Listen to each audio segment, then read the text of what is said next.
మరి ఇవాటికి వచ్చేటప్పటికి స్వధర్మము కంటే కూడా పెరుమాళ్ళకి కైంకర్యము చేయడము అనేటువంటి ధర్మానికి లొంగి ఆ ధర్మాన్ని కూడా పక్కన పెట్టేసినటువంటి వాడు.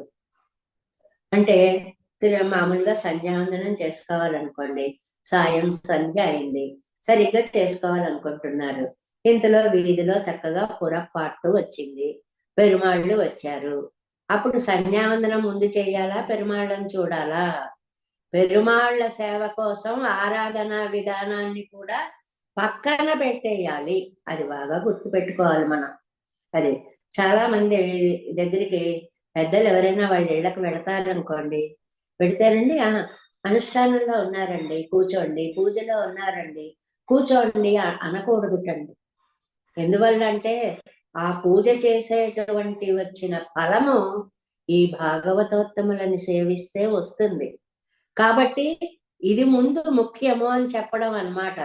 అలాగే ఇక్కడ ఆ పెరుమాళ్ళ ఉత్సవం అంతా అయిపోయిన తర్వాత మళ్ళీ మనకి ప్రతి దాంట్లో కూడా శాస్త్రవేత్తలందరూ కూడా, ధర్మశాస్త్రాలు చెప్పేవారందరూ కూడా ఒక అందమైనటువంటిది ఆలస్యంగా చేసినందుకు ప్రాయశ్చిత్తము అనేటువంటిది ఒకటి పెట్టారండి.